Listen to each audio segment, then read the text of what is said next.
What is love? It's one of the greatest questions that we face in our spiritual journey as we try to define love through the lens of God, a divine love. How do we as Christians relate to that definition of agape love and how we take that essence of that love and build our relationship with God and also with others here? I think Jeremiah said it very clearly in Jeremiah chapter 29, verse 13, when he states, "You will seek me and find me, and when you seek me with all your heart."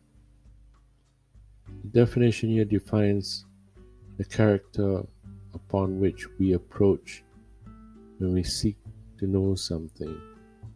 It comes from the heart. What does it mean to give your heart to someone? Is it a precondition that we accept something in return? Does it mean it allows us the submission of others to our subjective demands? Does it mean that your love demands a response from someone else? Isn't this the preconditions we set within our objective reasoning, which allows us the avenue to walk away when we find that person you had expected everything in return does not meet your subjective standards? Why is it so easy to fall out of love with someone else? Why is it so easy for many to walk away when someone does not meet our expectations? Unfortunately, that is the objective standard we as humans adhere to and use as an excuse when things don't meet our expectations. We act based on our preconditions, or we seek reasons to stop loving. The whole concept that underwrites our logic is natural through the lens of a mortal existence, which ironically is far from the conditions that God Himself sets for Himself. God does not judge us until we stand before Him, and until that time, He waits patiently for us to see the truth that He has revealed. The truth which we choose not to see. We have become preconditioned to view the world as nothing more than a playground that stimulates our desires and which we strive to accomplish. There is no boundary we are not willing to cross to satisfy our right to exploit or relish. In fact, I've even heard people say it's their God given right. But interestingly enough, that statement is true. God has given us the right to choose. And whatever stimulates our senses, we pursue without any accountability. We journey from one desire to the next without knowing anything but the sense of stimulation of our own needs to be satisfied. God has created us with our right to choose. As much as God provided all His promises, He does not command us to love Him or force us to choose Him. God's love is the absolute standard through which we must seek ourselves.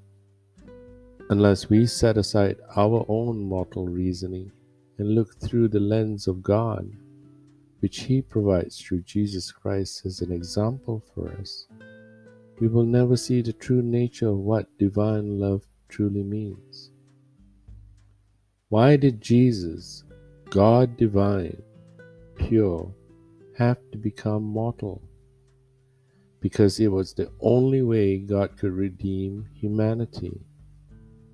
Humanity has sinned and broken our covenant with God, and only as man can that debt be paid. Jesus Himself as man paid that debt for us. As Christians, we are upon by His grace that has redeemed us from sin.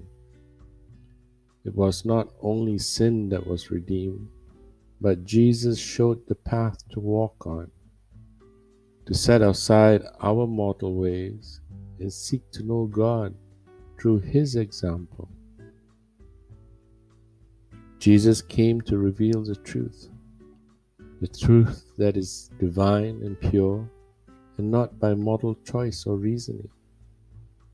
Unless we set aside our own reasoning and look through the lens of Jesus, can we begin to not only see, but feel, know, and rejoice in the freedom of God's absolutes. As in John chapter 8, verse 31 to 32, Jesus says to the Jews who believed in him, "If you abide in my word, you are truly my disciples, and you will know the truth, and the truth will set you free." His standards that are absolute and unwavering and universal, through which we can find peace, love, and comfort. Do not be deceived. God is not mocked. For whatever one sows, that will he also reap. For the one who sows to his own flesh will from the flesh reap corruption. But the one who sows to the Spirit will from the Spirit reap eternal life. God bless. Good night.